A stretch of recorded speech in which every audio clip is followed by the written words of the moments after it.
What's going on, everybody, and welcome back to another episode of Wrestling with Tomorrow. I am your host, Mike, and along with me today, the co-host of your dreams, baby. I'm Randy Herrick, and evidently I have a mouthful of shit.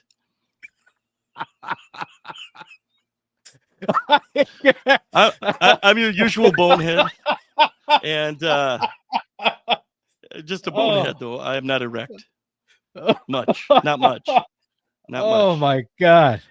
Just, I'm not even I'm just going to let this go. I don't even know what to say. I'm going to let it go. I'm not going to re-record. We are going to. I was going to say, if you want to have that for bloopers and shit, that's okay. Why? Or you can just leave it on. If this is your first episode and you're just tuning in, I want to let you know that this is a pretty regular occurrence for us. We try to be very serious. So just so you know, right before we started recording, we went through the agenda. We have a very specific agenda that we wanted to get through. And I'll be goddamn if we are under 60 seconds into this thing and the wheels already fell off. We're under 6 seconds. 6 fucking seconds. If I could, just like your sex life, Randy. Well, there we go. All right. Hey, and just 3 with times. that. 3 times. Oh, and man. Cuddling. If you would like more exclusive videos from Randy and I, I'm not going to talk about Randy's OnlyFans, but what I am going to talk about is our Patreon. Our Patreon can be found literally all over our social medias. We haven't stopped talking about it right now because number one, it's brand new. Number two, we're very excited to get all of you to go over there. Here's what Patreon is. Think of it as an exclusive monthly membership site where you get very, very, very exclusive things from Randy and I. For example, for $1 a month. Chicanery, hijinks, bullshit, cursing. Tomfoolery, shenanigans. Could be nudity. There has not been, but I don't know. The day is young. The day is young. For $1 a month over on Patreon, you can get all of our notes from before we record the podcast. So I just told you we went through the agenda. That specific agenda you will get on Patreon before this episode airs. You will also get access to our exclusive private Facebook group. And in there, you can find all kinds of mental health resources. You will find images and videos there from Randy you will not find anywhere else. And I know, Randy, that you were specifically working on some other videos, and I want to get to that in just a second. Let's also talk about the $3. The $3 tier, you get everything that I just mentioned and one additional podcast episode a month that is exclusive to Patreon followers. This August video that we did, we like to go a little bit. Our idea for this video monthly to go way off of an agenda. Not that we typically don't do that anyway, but the topic that we have for the August video was really all about collecting most things, toys and things like that. So Randy and I do a deep dive. It's about an hour long, and if you want to find out more about that, find us over on Patreon. Okay, links in the description of this video, links all over the place. Follow us on the socials. You'll get there. We believe in you. Now, Randy, I did have an inkling that you were working on some additional videos, and I want to know what happened to those. Just perfecting my my list actually of things. Okay. But shortly I'll have a little short video series, 30 seconds to a minute. It's just profiling some can't miss matches, whether you're a fan or you're just new to watching wrestling, or if you're trying to get in the business and you're trying to learn.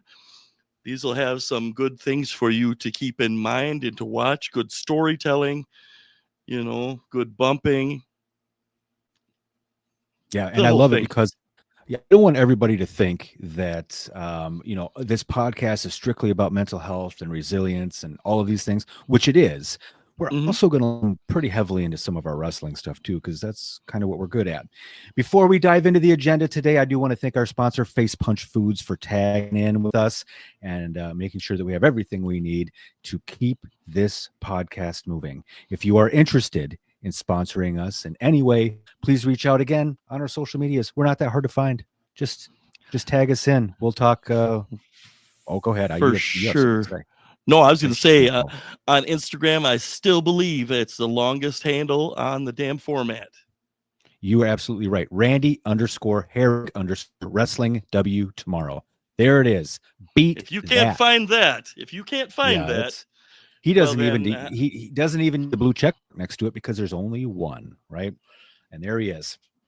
All right, now before we it's dive too deep, overrated. It's a well, snob thing, man. It really is.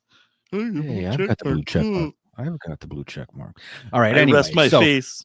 I yeah, mean, I here rest I'll your case. I don't rest know my fist on your face. why. Let's You can take it dive out of your in shorts. to the Oh, confidence diving in. corner.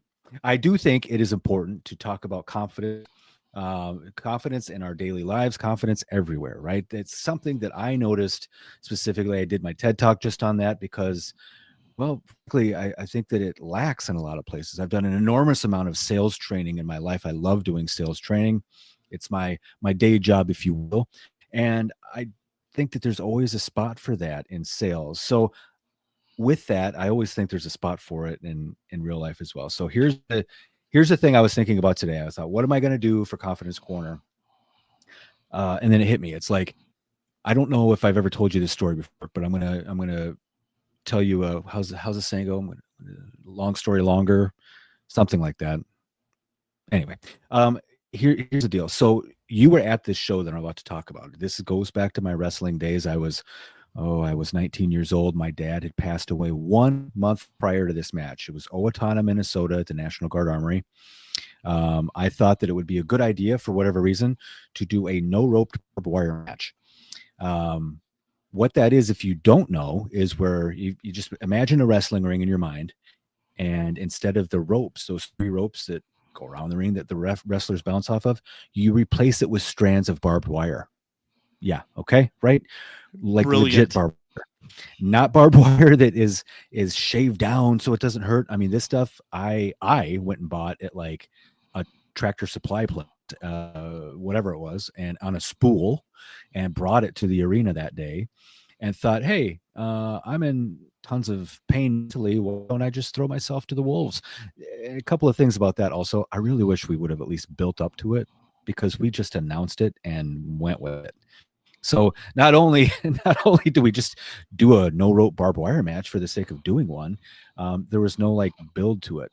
Anyway, let me take It's you back important. there. Yeah. I'm standing in the middle of this ring, right? I was wrestling a guy named Grizz. Grizz, if you're out there, it's off to you, big guy. But Grizz and I are standing in the ring. We're surrounded by barbed wire. And all I remember thinking is like, well, we're in it now. It's pretty much way too late to back out of this one. So There is that. yeah, and why am I bringing this up? Well, the only time in recent history that I can think of where I was truly that scared was right before I walked out onto the TED stage. Now, keep in mind that this was a pressure cooker of an event. It was a private event that was done mainly for at the time I was working for UPS. So it was all of the UPS talking heads, all of the head honchos, all of the people that made the decisions, the CEO, all his people. They were sitting there front row. I was the last of 12 speakers that day, and I knew that like in my weird wrestling mind, that's the main event, and we're going to go out with a bang, and it's a ton of pressure and a lot of eyes are on me, and my career's riding on this. And it was just, my family was there. I knew how what's the word, I knew how moving some of the things that I was going to talk about were in my story, and I was just like, all right, it's too late to back out of this. And this is right before I walked onto the stage. Now, I am a free perspirer. Okay. I will sweat in the middle of a blizzard. It's just the way I've always been, man. And I had a suit on. You're the same way. Yeah. Randy's raising his hand. Same way. Fat guy To all, style. I'm gonna start to all, bottling it. well, and you know what? To all you free perspirers out there, we feel for you. Yep. And if you are a company that specializes in deodorant and to sponsor us, by all means, give me social media. Anyway, so I'm standing backstage and I have a suit on, and it is in Atlanta in the month of July. Okay, so it was hot already. Colder than hell I outside. I was nervous, and I am sweating profusely. I mean, there is no doubt. Right before I walked out, they have like a makeup area, right? And they've got a makeup artist. She's looking at me because all the makeup they put on me, I sweated off. There was none left. I laughed at them when they put it on me to begin with because I was like, man, this is all coming off. It's a big waste of time for you. And all she said to me, she had this giant sponge in her hand, like one you would wash a car with. And she said, pucker your lips in. So like, in other words, cover your lips up and shut your eyes, she said. And she took this sponge and doused and rubbing alcohol. And she covered my entire head with it. And she said, you got 10 minutes and you're going to, before you start sweating out this thing. And she said, whatever you do, don't lick your lips. I said, no problem. And the very first thing I did was, oh yeah, I licked those lips like I was going out of style, man. And immediately like a jealous lollipop. Yeah, your mouth just puckers up just like that. And there's just, it is, I remember just having to like pound a bunch of water and now, but I'm not sweating, but I know I'm on the clock at this point. And it's too late to turn back. And all I'm thinking is I've done way scarier things than this. And I was thinking about that barbed wire match in that moment, you know, living proof that you've done something hard before and you'll do it again and again and again. And whatever self-confidence I could muster up, I was introduced by the MC. She came walking off the stage. I go walking on. We went to pass each other and I leaned into her real close and I said, watch this. And that was it. The rest is history. And then I went viral. Oh, look at that. My point is that you've done hard things before. So the next time you find yourself in a situation where you don't think you can do it, you know you can. You've done it time and time again. You're going to do it one more time, and then you're going to do it again and again because that is who you are. It is who you need to be. It's just the way you're designed. So let it be proof that you've done it before and you'll do it again, baby. That's all I got, Randy. Confidence corner. Ding, ding, right? Yeah. Hey, I was wondering though, too, when you're talking about sucking your lips in. Oh, boy. Yeah, here we go. Off the rails. Not a sexual thing, I promise you. All viewers out there, I promise. Oh, man. Yep, what I'm wondering is, you know, do you have any pictures of yourself from that? Not since my bachelor party. See, now you're trying to be sexual again. See, I didn't say that. I did not say that. I didn't say anything like that. This is for all the comic book readers out there. Mm-hmm. Did you, by any chance, look like Arseface from Preacher? Okay. You know, the guy that tries to blow his head off with a shotgun and his whole face is like in, and his ass, it looks like an asshole face. I'm gonna go with yes. He can't talk about this. There's no photo evidence. I'm going yes on this. I really feel like you look like all of that was a giant buildup for you to call me ass face. I'm pretty sure that's what just happened. That's immaturity at its finest. So suck it. All right. Well, man, I can sit and talk about rolling around in barbed wire all day long, but what I really, really want to talk about is all night long. Oh man, now we're singing. All right, sorry. Yeah, I mean that's just the way it's going. Let's talk about Austin, Minnesota. Should we do that? Ooh, buddy. Yeah, man. So I don't even know where to begin with this. So here's how all this works. April 15th. Should we start all the way back there? We're gonna go back in time like Marty McFly and bang your mother. No. Yeah, please don't. That. Not that. Don't listen to him, Gina. Back in time. I love you. not in a porking sense. No, Mom, we love you. You're fantastical. Okay.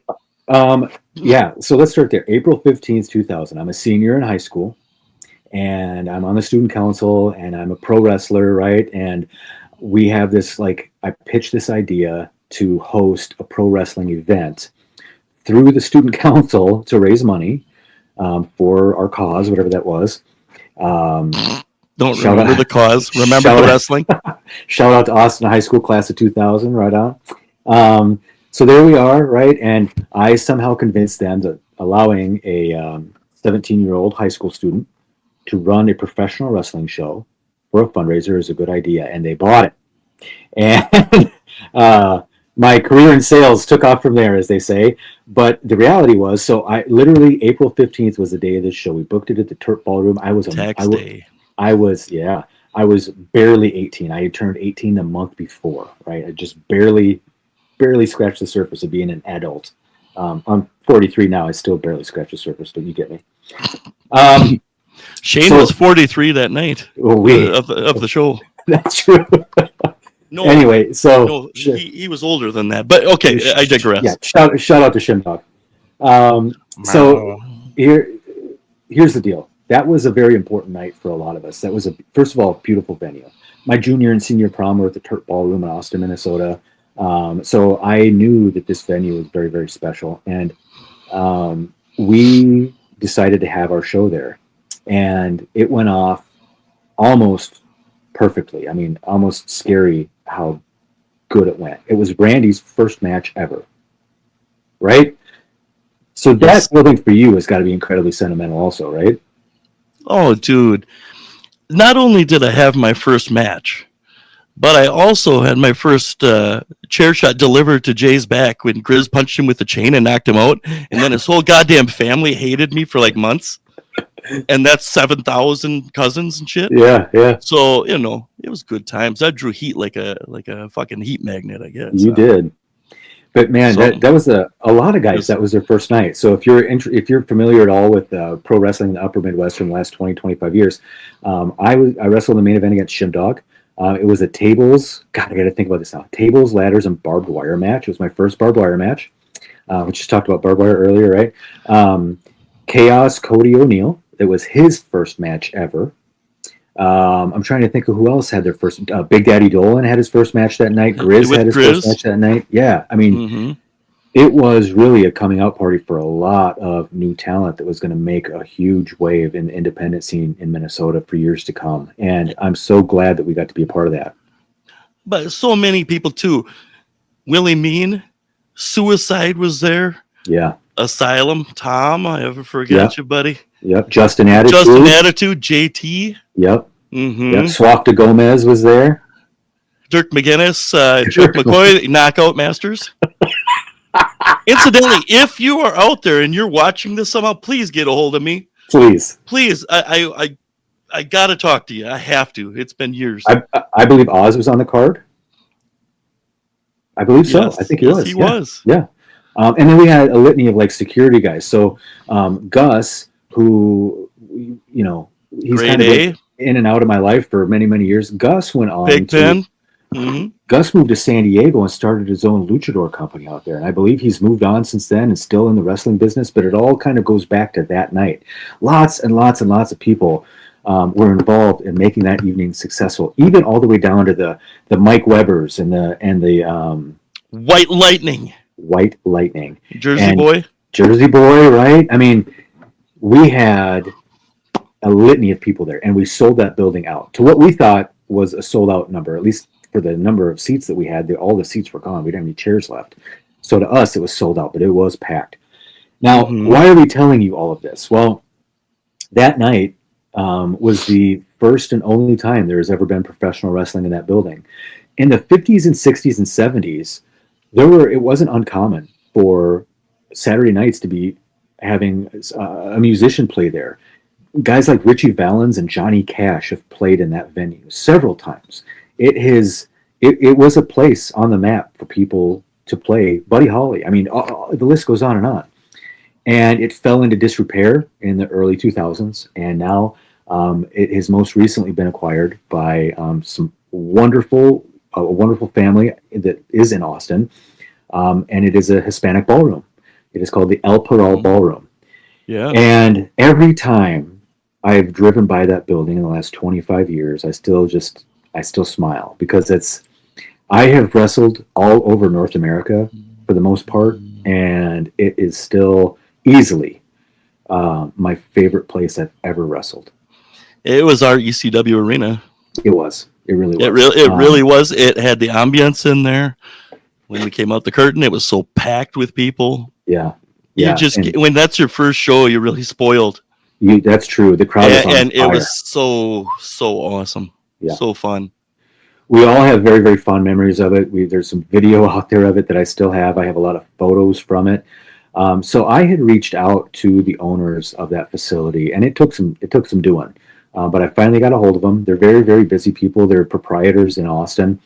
They have several other businesses that they're managing, not just the ballroom. But finally, we were able to connect. And what I was hoping for is that they would allow me to bring the film crew in with me that's helping film this documentary about my return, and we would just be able to shoot it a little bit, maybe do an interview in there, and I don't know, I just wanted an excuse to go back and see it again. I do believe that nobody has run more shows in Austin than I have. And since I stopped running shows there, there's maybe been 2 in the last 25 years that didn't have my name attached to them. Of those 2, one of them I did wrestle on, but the other one I did not. Long story longer, I guess. I got a hold of this family. They invited me in. I did not show up there with the film crew. I showed up with a friend of mine. He was kind of helping me out that day. And we went in. We met them there, and they let us in. And this was just a couple of days ago, Randy. So now I'm going to tell you everything I just experienced just a couple of days ago. They opened the doors. They turned on the lights, and there it was, the ballroom. There it was, raging hard on. Oh, well, buddy. All right. The interior's changed a little bit. Now, there used to be these great big, almost like a version of chandeliers that were hanging from the ceiling, these beautiful lights. Those have been removed. They fell into disrepair. The building has been painted black, but that is because the inside, the interior, but that is because they have spent so much money putting so many lights and different things like that in there to really enhance the atmosphere of their ballroom activities. But it's still that ballroom, man. And over the years, like at one point, it was like it was a church, but it was, I don't know how to explain it without offending anybody. It was one of those churches where people fall down in the aisles and they start speaking in tongues and all of these things, right? Sort of like a extreme, like Southern Baptist type sort of thing. That's correct. Okay. All right. And the owners, they're giving me, we're doing the full walk around. And I asked them on one side of the building, there's a very specific area that was used for storage. I said, do you guys still use that for storage over there? They were kind of impressed with how much I knew about the building and how much I'd remember. So we go back there and we look at the storage area, and owner looks at me right now. He said, have you ever had any weird feelings or anything like that in this building? And I said, only in this room back here. And he went on to tell me that when they first moved into that facility, in that room that we were standing in, the storage room, things moved on their own. And I had to tell them that I actually attended one of those church services because that was when I was trying to acquire the facility to run the show. So I had showed up to a service to talk to the people running it. And so I saw what was going on, and I said, look, man, I don't know what they were into or anything like that, but if a portal got opened, if you don't believe in that stuff, I'm sorry, but I do. And so what they told me is that once stuff started moving and they couldn't, the attendance dropped in that building. They couldn't get anybody to come in. So they actually had a priest come in and bless the building, walk around, pray on it, throw some holy water around, do his thing. Randy and I are big horror guys, so we're both salivating at the idea that this happened in such a memorable building for us anyway. See, now I want to stay overnight in there. No, I know, right? You got to do a whole ghost hunting thing. But what they told me is they do it monthly now, and since they've been doing that monthly, they haven't had any weird things. And you couldn't even, there was no heavy murkiness in the storage room like there used to be or anything like that. So it was really, I had a really, really great experience, and they were wonderful people. They asked me if I would be open to running some lucha shows there. So for those of you that don't know, again, it is a Hispanic ballroom, right? Mexican ballroom. And the Mexican culture loves lucha wrestling, lucha libre wrestling. And I have wrestled on several of those shows, lucha libre shows in Minneapolis during my time as a wrestler. And I'm very familiar with that style. It wasn't my style per se, but I'm familiar with it. And I have a lot of respect for the Mexican culture and heritage, especially when it aligns with professional wrestling. So I thought about it for a little bit. We talked back and forth. We talked some dates. Hey, let me put it to you like this. I was so excited when I left there. I posted on social media. If you've seen it, you know how excited I was when I walked out of there. I posed in front of the building. we inked a deal where You didn't look up. I didn't look up, but I'm just pointing to the Son of a- sign. It wasn't the Sabu, R.I.P. It Sabu. should have been, dude. I know. All right. But we decided that November 22nd, and to be fair, they asked me to come in and do it in October. And I said, I am so busy this fall with my comeback match, which we have a couple more things to talk about in that regard as well. But I'm so busy with that stuff, with my match being on November 1st. I need to focus on that. And then You really, I can really do. That's important too. for sure. And I then mean, that's a big thing. You can't It just is. glaze It over is. that. Yep. And then I'm going to shift gears and leave my in-ring time as a wrestler behind after November 1st. And I'm going to shift gears over to being a promoter. And Randy and I talked about this just a little bit before, but he's agreed to help book the shows for me as well. So Randy, welcome aboard, man. The name of the company we decided is called Lucha Union. And the reason we landed on Lucha Union, obviously, is it's a luchador show. It's going to be a bilingual show. So we're going to have some stuff for Spanish. We're going to have stuff for English. We're bringing in a bunch of luchadors from Chicago, some from Minneapolis. We're bringing in some other talent, some gringo talent, as they say, from Minneapolis and the area as well. All of that we're going to give you in the coming weeks so that you know exactly what's going on. November 22nd, which is a Saturday, the El Peral Ballroom, Austin, Minnesota. Tickets will be on sale. It will be all over our socials. So again, we talked about socials earlier. That's the place to be, folks. I'm telling you right now. There's so much going on. Anything that I can do to make that an unforgettable night for you, if it's been your first time coming to the building, I'm going to try to do. Yeah. I got some great ideas. Lucha Libre is a high-flying, high-energy, bouncing all around, diving out of the ring style of wrestling. A lot of masked wrestlers. I would say it's a beautiful thing. If there's a beautiful style of wrestling, that's probably it. Yeah, I agree. Mix that like Hitman versus Michaels technical wrestling along with dive spots, and they kind of play loosely with some of the rules. So tag matches, you don't necessarily have to tag all the time. You can just have a legal man in the ring. So yeah, it gets quite crazy on some of those trios matches, which is like a 3-on-3 thing. Everybody's flying all over the ring, and there is going to be lots of exclusive merchandise available that night as well. Like I said, tickets will be for sale in advance, and they will be for sale at the door if we do not sell out. So if you are not a wrestling fan, excuse me, let me a little sip-ski of water here. If you are not a wrestling fan, okay, you like that? If you're not a wrestling fan and you're in the area and you just want to come out and support, I would love that. If I haven't seen you in a long time and you just want to come visit me, buy a ticket, come on in, man. I'd love to see you. Because here's the deal. This is what I told Randy. Randy, I'm going to let you talk in just a second here, but people are asking me already, Gator, are you going to be wrestling at these Lucha Libre shows? No. The answer is no, I will not be. However, the Gator character will still be involved in the shows. That character is not going to die off after November 1st. There's still going to be an in-ring presence of Gator, but you will not see him wrestling at any of those shows. November 1st is the last match Gator's ever wrestling. I'll get it booked. We're going to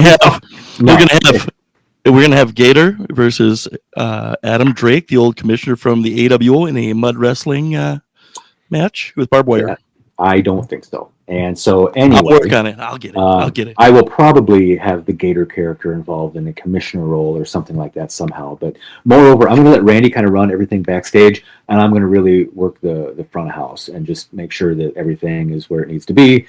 I'll shake babies and kiss hands or however that works out. And is that how that works? You're really crappy at being a face, dude. Oh yeah, right. So yeah, that's Homer Simpson. I feel like we've missed something in there, but I think that's it, right? Lucha Libre. Oh, here's the other thing you need to know. I knew I was forgetting something. They really, really wanted me to nail down some dates for 2026. Now, I will say this, and I'm only going to say this on the pod. I am not going to say this on social media. I did say on social media that we penciled in some other dates. Those other dates revolve around major pro wrestling events that are happening with the WWE. Why? Well, one of them is WrestleMania, and in pro wrestling terms, that's our Super Bowl. So there's a date somewhere around WrestleMania where we can also now WrestleMania is not in Minnesota by any means, but it just that season, that time SummerSlam is though. Well, that was the next one I was going to bring up. If these shows continue to work out, We'd really like to do a weeknight show, maybe a Thursday night. We haven't decided yet. WWE SummerSlam is going to be at the U.S. Bank Stadium where the Minnesota Vikings play. That'll be a Saturday and Sunday night, at the the very last weekend of July. And so what we're thinking is there will be a lot of people in town for that. There's going to be a pro wrestling convention in town that's tied to that Randy and I will be at. Surprise. We'll be that's freaking weird. I can't believe it myself. I wouldn't have said that anywhere, but Randy and I will be at WrestleCon at a booth. And so that means that's on Friday, Saturday, which means probably Thursday night. We're hoping there's a lot of people that are coming to town that might want to make their way down to Austin, Minnesota, and watch some Lucha Libre, my friend. And I'll get that R rolling one of these days. So Libre. Lucha Libre. Gringo.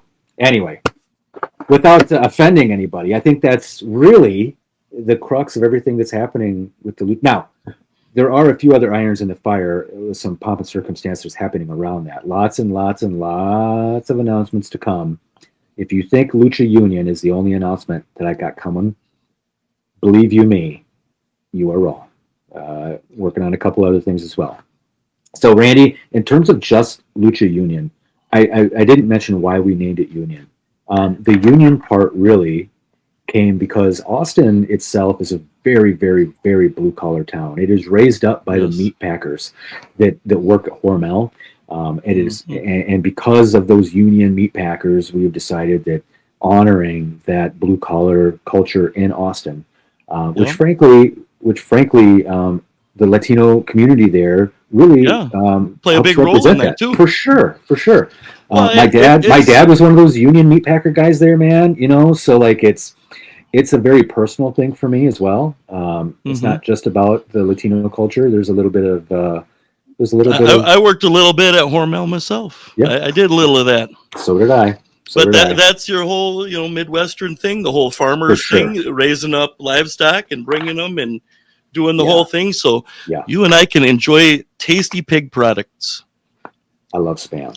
I love bacon. Yeah, my God, a nice salty piece of ham.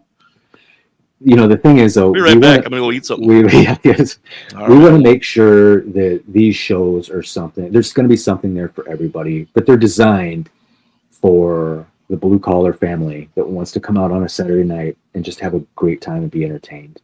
We want to make it affordable. We want to make it an experience you won't forget, and frankly, an experience you're not going to get anywhere else, and one that you're going to want to have come around again and again and again. So that's my goal for Lucha Union. Ideally, if I can get my way in my head about this, and this isn't anything talking about you getting stuff to get approved or any of that, if I can try to help book a show that I'm excited about, and I can somehow peep out the curtain somewhere and see a bunch of people smiling and having a good time with their kids, that's what I'm after. Yeah. We want it to be a nice family thing. Of course, there is sometimes edgier things in wrestling, but it's going to be something where you can bring your family and not be like, oh my God, we shouldn't have brought them to this. Yeah. I can assure you of that. For sure. And I think that the Lucha Libre style of wrestling is only going to grow in popularity in the coming years. The WWE just acquired one of the biggest Lucha Libre companies in Mexico. AAA. They just had Triple Mania. Triple Mania just happened. And by the way, I watched like half the show the first time. I'm going to watch the second half of it just because I'm trying to like get ingrained in the Lucha Libre culture again. But man, what a show. It's super entertaining. I love most of it. And just so you know as well, we brought it up before, is a lot of the Lucha Libre wrestlers wear masks. And that's part of it. It's part of the culture of the Lucha Libre. That's a pride thing, like a family heritage thing. Yes. Yeah, it's a serious deal. Losing your mask or taking your mask off, or having your mask be what's up for grabs in a match, and you lose the match and you have to take the mask off in front of everybody. That's a huge deal. That's like a major disgrace. It's like a death. It's not like a career ender, but it's a major blow. Yes, absolutely. So a lot of times they'll have that, but mask versus hair matches, or it equates to something like that. Like, would shave my beard off, or would shave Mike's butt? which not I said we everybody's were only going to seen. do that one time, and you've done it twice to me so far, and I told you that I don't like it, and we're all right. So He's a goddamn liar. I don't like it. anyway, Shut up. anyway, it is very smooth. Anyway, so aside, what am I missing? Have we covered Lucha Union enough here? More to come on it. Tickets for sale very, very, very soon. Working out a couple of final details. And again, we got a couple other announcements we're going to make with it as well. So don't you dare for a second think that's all we got coming. But now, let's shift gears a little bit because I don't want people to forget about November 1st. Okay? So if you haven't been paying attention, me, Cowboy Gator McGraw, returning to the ring one more time. And frankly, I am super excited about it, mainly because I finally get to get my hands on that Aaron Corbin and just choke the life out of him. That's going to feel good. You know what I mean? I've posted a couple of things about Aaron running his mouth, and I know this is a match that's been set up because he got a little personal with you at a show. Mm-hmm.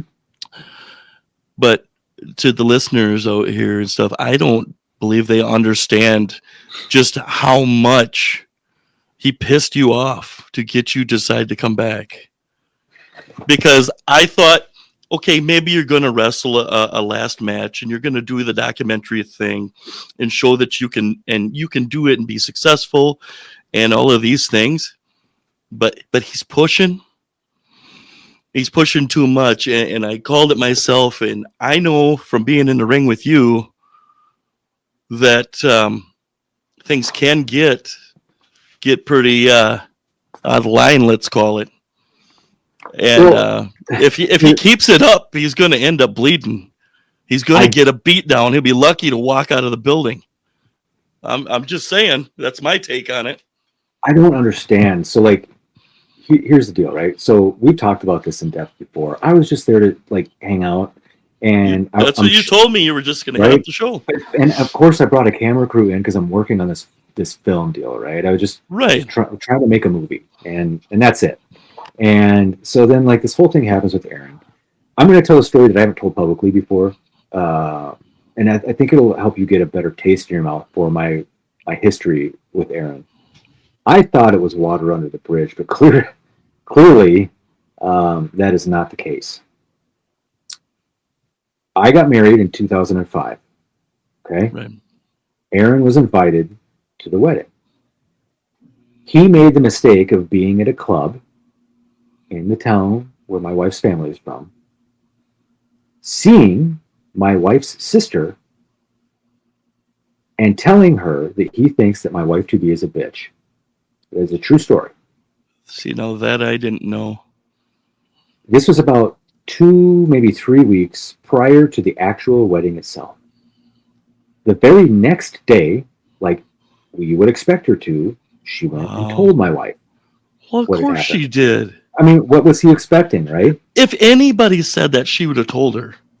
Let alone if it's somebody you know who it is. So Aaron, to this day, still harbors resentment against me. He's made it public, so this isn't anything new. I'm just telling my side of it because I've left it quiet for so many years. Because Aaron, grow up. But, like, dude, don't go to a bar, get drunk, and tell my wife's sister that you think my wife's a bitch and then still think you're going to get invited to the wedding. So naturally, we yanked his invite. He wasn't invited, and he was pissed because there were going to be so many other wrestlers. There was a shitload of wrestlers there at my wedding, dude. And the only reason that Randy wasn't there is because he was running a show in another town that night. Otherwise, he certainly would have been there. Randy was invited. Kind of a big deal. Yeah, I did try to stop in later on during the dance. Yeah. I did talk to you for a minute. Yep. But I was not there. He wasn't invited. He wasn't invited to come in. And that is a true story. And so people are like, oh, this whole thing between Mike and Aaron, like, no, it's legit, guys. Like, it's legit. The only reason I agreed to do this match is because I think it's a means to an end.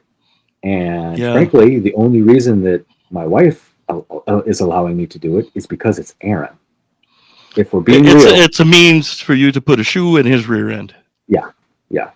And I again, he two-faced me, and we did this freaking pilot episode of this very podcast was with him as a guest, and he sat there and he lied to me and he played all nice, and you can go back and watch it. I thought everything was cool. I thought everything was behind us, and now here we are, right? So there's a lot going on, and because of it, MAW was like, look, there's heat here. We can work with this. Are you interested? And I'm like, yeah, like let's make something of it. If you know Eli McCausland and Brian Sager, that are a couple of the guys that run the show at MAW, Yeah, they're both nice guys, and Oh, yeah. I know how bad they felt with something happening like that. yeah, Because I think it was one of those cloud type deals where, like, everybody seems to know there's a problem between a couple people, but you really Yeah. don't know why. And then this kind of happens. See, 100%, I will look everybody in the eye and say, I did not know this thing about his wife and Aaron saying this. I had no idea. I heard it right now, just like you did. I Yeah. did not know it. I swear. Well, it's because I don't talk about it because it's freaking embarrassing. He should be embarrassed. Well, It's for one thing, you don't bring your wife up on here. You handle Nope. things professionally. You very, very rarely say, hey, me and my family, we're doing, and that's that. And Yeah. we don't do that. We just kind of leave that kind of stuff We keep our alone. families away, So right? for you to say something about this, that shows me, like, I knew there was something boiling, but I didn't know what in the hell it was. And that's why Yeah. I'm saying he keeps on saying things on social media and keeps on pushing. And I'm thinking, dude, you're pushing too far. You're gonna get hurt. And he's trying to bring people from our past into the middle of it, and I'm done with it. Like, I'm done with it. Yeah. I am so ready. I am so excited, and I've been dropping some images online. I'm kind of teasing my new wardrobe reveal that I'll be wearing that night, which I'm excited for. All Aaron did was just put an adrenaline shot into me wanting to do more in the wrestling business. So his idea was to keep me away from it. Well, surprise, baby, I'm back. Now I might not be wrestling full time, but obviously some things have lined up. They say God works in mysterious ways, brother. Well, here I'm telling you right now, all of a sudden, 7 months ago, I wasn't involved in the wrestling business. Now I got a whole bunch of dates lined up, which I'm going to talk to you about. I got a match lined up on November 1st. And, oh, P.S., by the way, now I'm back to running a show every once in a while. So it's crazy how this all worked out. But actually, Aaron, I kind of got you to thank for it. So here we are. And I'm going to make the best of it just to stick it in your face, man, and show you how it's done. I don't know who's winning this thing. I don't know who's losing this thing. I am completely on the outside of anything. I am not booking anything. I am not doing a damn thing. But they're not going to come out of this unscathed. We're both. Listen. I don't see it. I don't. He and I are both trying to be professional through it. But I'm telling you right now, like, we have to be professional to get to November 1st. Everything that kind of happens in between, it's up in the air. We can kind of say, yeah, man, like, okay, like here's the plan, right, to make this thing work. But the reality of it is that when he and I get out to that ring that night, that bell rings. it's over. Who's reffing that? I don't know who's reffing it. It's going to be a difficult damn chore. That's all I know. Yeah. I specifically told Eli, the promoter, I told him, I need one of your normal referees. I don't want a guest referee. I don't want anybody special coming in. It has to be someone that's there that can actually be, if I lose, it's going to be because I lost. An impartial deal, and somebody that has handled matches and can handle this match. Yeah. And this is a world where they're saying like, oh, everything behind the scenes is fake. Well, I'm here to tell you that it's not. Like, stuff like this happens. There's stories all over the place about heat, locker room heat. Guys, this is it. This is that locker room heat you hear about. And very rarely do you get to witness it unfold right in front of your freaking eyes. But if you've been following along and you continue to, you're going to see it. It's pretty tough to hide from it. Well, it's a classic barroom thing too. Open mouth, insert foot. You know, just drinking and saying dumb shit. It Yep. really, whether you thought it or not, you shouldn't have said it. You know, So I just gotta, shut up about things. And yep. oh my God. There are a few dates though that we have lined up that Aaron and I both agreed upon to be in the same building together. Now, I'm not sure exactly what's going to happen at them, but I would like to make the announcement. You got something to say? Well, you did mention something to me about you guys talking about some self, and if I would moderate that. I know Yeah. you talked about the potential of something like that happening, and I'll be glad to do it and just stay neutral if that's something you guys do want to do. Yeah. If it turns out that it's not something that's going to happen because it's just too palpable and stuff, it's Yeah. just not going to be. No, I That's think all we need right to do too. it. That's okay. What Randy's talking about is if you ever watch any of the, I don't even know what to call it, the build up to any boxing or UFC fights or anything like that, they'll do like where the two fighters will be sitting at a table across from each other, and there will be a moderator there, and they'll just be trying to professionally explain their stance on the fight that's about to happen. That's the idea that has been run by me. I agreed to do it. I don't know when. I do believe that it will be filmed in private. I'm under that impression anyway. We're going to meet at a neutral site in a couple of weeks, to my knowledge. I think October, actually. Okay. And yeah, that's all I know. I don't have a date on that, but I'm going to make some announcements on my socials in the next couple of weeks. Hey, when you find something out, you let me know, just like I will. everybody else. Oh, for sure. And like I said, if it happens, I'm happy to do it. If Yeah. it don't happen, it don't. A lot can go wrong. So Absolutely. I've thinking about that. You know, I might be in the middle of something I don't want to be in the middle of. Yeah. Well, let me give you guys these dates just so you know what I got coming up. Friday, September 12th is the next wrestling show I will be appearing at. That is for MAW. That is in Bloomington, Minnesota. I know that there's something going on with Aaron and I that night. I'm not sure what it is, but September the 12th. And then the other thing is I'm so busy right now. 3 nights a week, I'm coaching football practice for 8th graders. It's my 5th year doing that.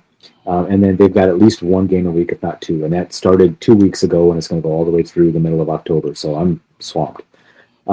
So I've got that one show. And then we get into October, and October is a very, very, very heavy lift. I'll be back with MAW on Friday, October 10th, back in Bloomington. I will be with Wrestle Verte on Saturday, October 11th. That night, I will be a guest referee in a Texas bull rope match. And I don't have them with me. I had all the bull ropes, or all the cowbells. There'll be 50 Gator McGraw cowbells that are co-branded with the Wrestle Verte logo. We're giving away to the first 50 people that night as they come through the door. Very cool. So that is October the 11th.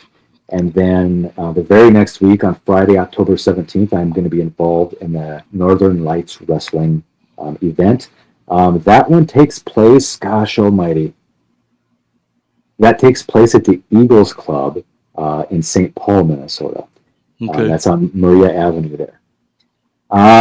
So those are the 3 dates in October, and then we go all the way. There will be a 2-week gap. And that'll be the last time you see me in a ring until the November 1st match at Grand Slam at North High School in St. Paul, Minnesota. Cowboy Gator McGraw, the final hoss against Aaron Corbin.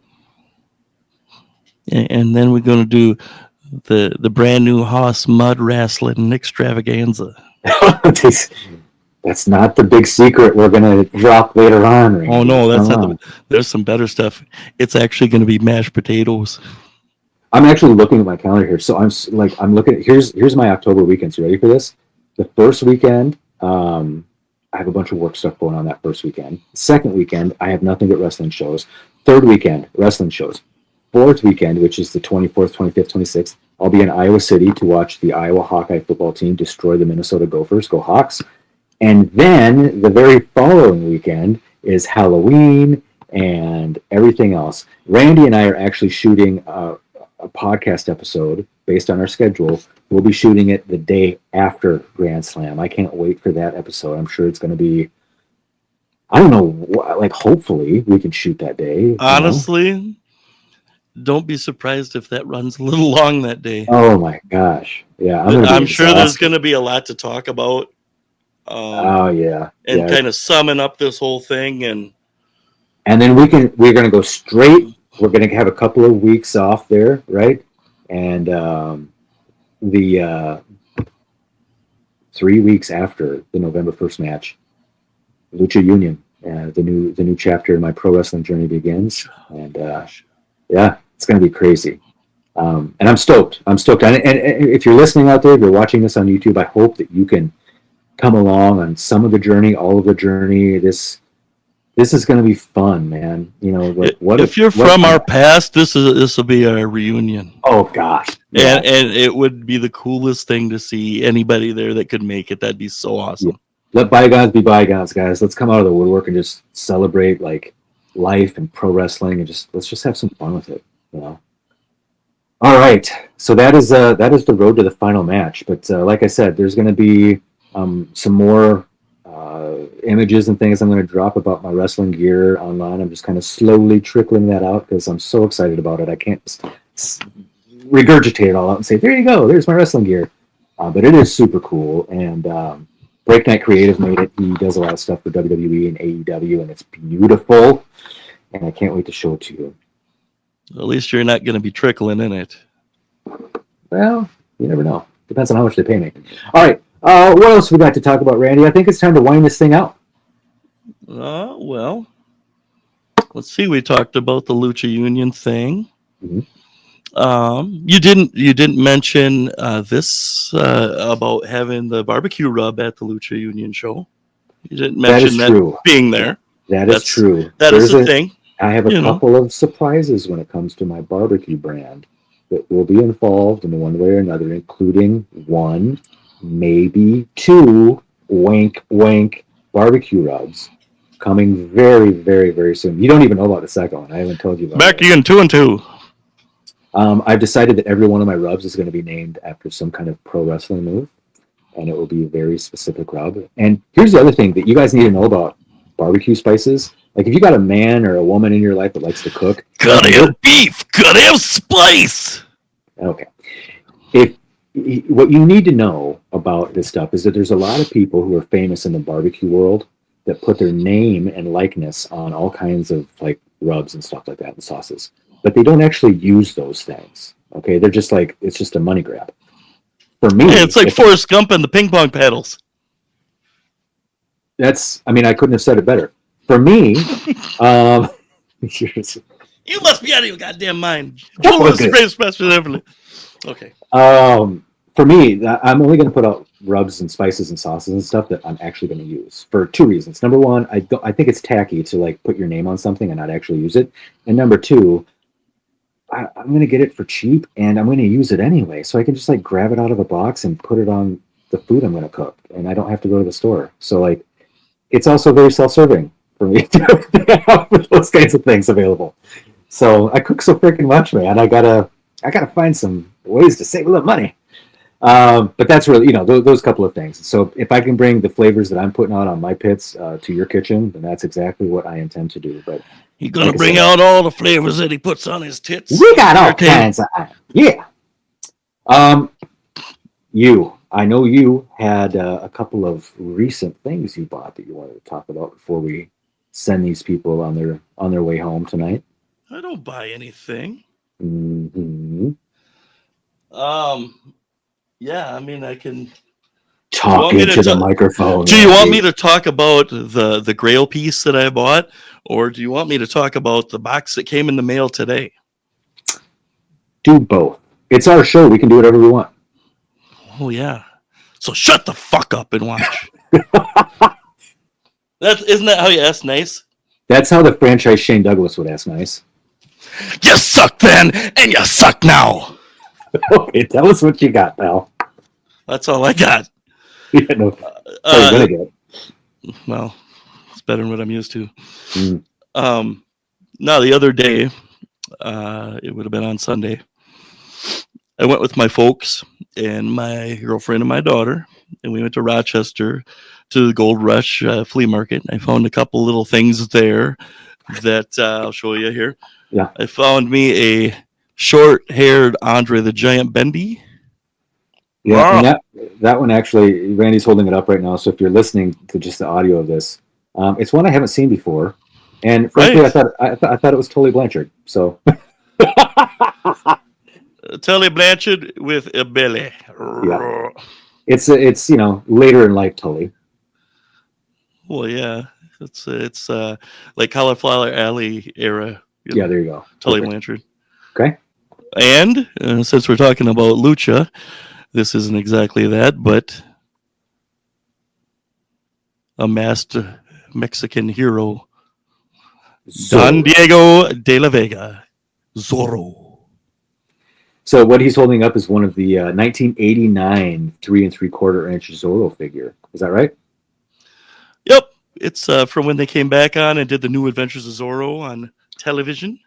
Televisión. So I happened to find that, and I like all that kind of stuff that was before our age that I shouldn't like Tarzan and Conan the Barbarian, and just retro stuff is awesome. It always has been, and Yeah. it's always gonna be. So Which leads us I had to the buy a next piece. Zorro. Well, the next piece though. This honestly, I have a couple things in my collection that I would say are grails. Mhm. And actually, on the Patreon episode that we did, we talked about, if there was a fire, what would you grab and run out of the house with? And Hold on. Before anybody smacks us around a little bit, it was after your pets and your family and everything else, and everyone is safe, and you could just save a couple of personal items. What would they be? Well, you could save a couple extra ones if you just left them in there. Well, that depends on the person sometimes, but yeah, go ahead. There are some people that would do that. But right above my head here, oh shit, that's weird to do. Woo, there it is, right there. Okay, again, for those that you're listening in audio, Randy is pointing. He's actually picking his nose and eating it, which is very inappropriate. I was fingering. That's what I would call that. He was pointing to, what was it you were pointing to? I can't even tell. That is a piece that you would like to have, sir. That's my Freddy Krueger. That's my talking Freddy Krueger doll. It's above doing a DX. Yeah, all of them were put in the package with their arms crossed, so it was DX before DX was cool. Right on. Before they were even a concept. Anyways, I digress. So this is a really, really big deal for me. I grew up watching the 66 Batman show, and I love that show with Adam West. It was silly, it was campy, it was fun, and so stay tuned tomorrow, same bat time, same bat channel. Just fantastic, a good cast, everything like that. Now, being over in Rochester at Gold Rush, I found a piece from my collection that I could not pass up. It's autographed by one of the cast of the show, and I'm going to take it out of this plastic here that I've got, but it is an authenticated piece. This is a dinner theater program for June 24th through August 3rd of 1980. It's a show called A Dash of Spirits, and it's autographed by this gentleman here, and I want to see if you know who this is before I let you know who it is. You got to say his name because, again, okay, I know who that is, the picture that you're showing me. Cesar Romero. And for those of you that don't know who he is, Randy, enlighten us. Who is Cesar Romero? If you don't know, you should be speed bagged in the testicles. He's the Joker. Yeah. The original Joker. The Joker. Yeah. Yep. My favorite character. And if they were all alive today and you said you can get an auto from one, that'd be the guy. And what a crazy random piece to find. It's not just a promo picture of the Joker. Yeah. This is just something that not everybody's going to have. And I've been doing a dinner theater run in 1980 in somewhere in Illinois. something like that. Yeah, The guy was from Chicago. The Yeah. guy that was from Chicago that sold it to me. Crazy. And yeah, 66 and 67 they did Batman. Yeah. This is in 1980, still doing some work, and getting out there. It's a beautiful signature too. Yeah. It's not one of those where he's really late in life and he gets real wiggly with his writing and all of that. It's a great piece. I'm going to get it framed up and hung it. I'm going to hung it. Sounds good to me, Slick. Yeah, I'm gonna hang that up by my TV down in my my viewing bat cave. Okay. I guess you could call it. Anything else that you want to talk about that you got? Well, do you want to see what I got in the mail today? Rapid fire. Yep. Okay. So this is the preface for this. I got this a week or so ago, or 2 weeks ago. The Hurricane Shane Helms, is that the that is the elite WWE Mattel figure. And it's not the one where he has the shit ass green hair. Okay. That was just yep. I like Shane Helms. I like the gimmick. I thought it was fun. The green hair sucked. Yeah. Sucked then and it sucked now.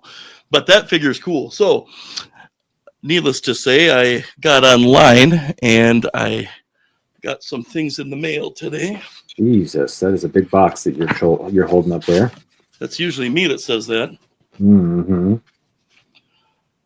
Okay, and I'll preface this too because this isn't going to be the most exciting piece. There's 4 things in this box that I got on an auction. Okay. This piece I got for $3. Okay. Okay. This is a Target exclusive Sammy Guevara AEW figure, and essentially I wanted the belt. Oh, got it. The TNT belt. Yeah, I didn't want his face, licking and everything. They can't seem to put a good face on the guy. He's always like he's about ready to eat the dog food. I know what you thought I was. Oh, I thought you were going to be nasty. Oh, that's nasty. All right. So then, any other inkling on what I got? The Shane Helms is sort of a little clue. A Molly Holly.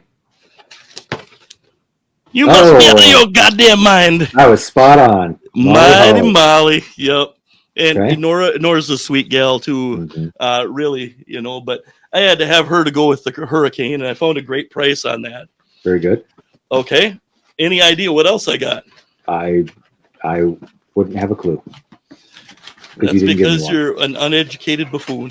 Okay. However, Mm-hmm. Come on, dude. Come on. Rosie. Rosie. Yep. Oh, so you're getting the whole wrestling superhero thing going on here. But I'm not getting the superhero in training, the shit shirt one. I got him when he was finally the cool Rosie the Riveter. I don't know. Yeah, well, that's not that, but okay, yeah. Not that. So I got that thing taken care of now. And there's one other piece in here that I found that is not quite a grail, but it's definitely up there on the list. And this is one that I mentioned to you that I was getting in the mail. And you're like, oh, that's awesome. Mr. Monday Night. Oh, that is a cool figure. Ringside exclusive. Dam. Defining moments, ringside exclusive. Rob Van Dam. It's a beautiful figure, Randy. Yeah, dude. And I was looking at it too. It's not from when he beat Cena and has the title. So he has a tag belt, and he's got the other. So, just awesome figure. Yeah. Awesome figure. And that's actually tape. That's not a rip. That's just so okay. I'm pretty proud to have that one. It's one that kind of escaped me, and it didn't escape me this time. So gimme. Well, one of the reasons that we wanted to have this little segment today was really twofold. Number one, we think it's important for everybody to have hobbies. We talk a lot about mental health and things like that, and frankly, having a constructive hobby from time to time is a great way to balance yourself out. So if you're a collector out there, then this corner was certainly for you. The other thing is that it's kind of a little preview as to we did a whole 60-minute episode specifically on collecting that you could find exclusively on our Patreon. Again, if you're not familiar with the Patreon, it's in all of our socials. We've talked about the $1 tier. We've talked about the $3 tier. We'd love for you to be a part of that. A couple other things as we wind out. If you haven't subscribed to this podcast, wherever you're listening to it, please do so and leave us. Come on, you're watching it. If click the little thing. Just click it. Do it. If you leave us a review, it really helps us be found on those platforms. Randy's talking about specifically watching it. Clearly, we are on YouTube. And if you're watching us that's my guys, man. That's who I talk to. Yeah. Subscribe on YouTube to us as well. Absolutely. We would appreciate that. I'm dropping all kinds of stuff there as well. It's the podcast. It's mental health tips. It's self-confidence tips. It's all kinds of stuff. All the social medias too are going to show little updates on Lucha Union stuff. Yeah. Just all kinds of stuff on Mike's appearances coming up and little reminders on this, that, and the other. Yeah. But you don't want to miss those things. So, join us on this, that, and the other. Join us on all of them because you like us. That's true. And we love you. We did just launch the Lucha Union Instagram. It is at Lucha Union. You can find this podcast specifically on Instagram as well. That's at wwt.pod.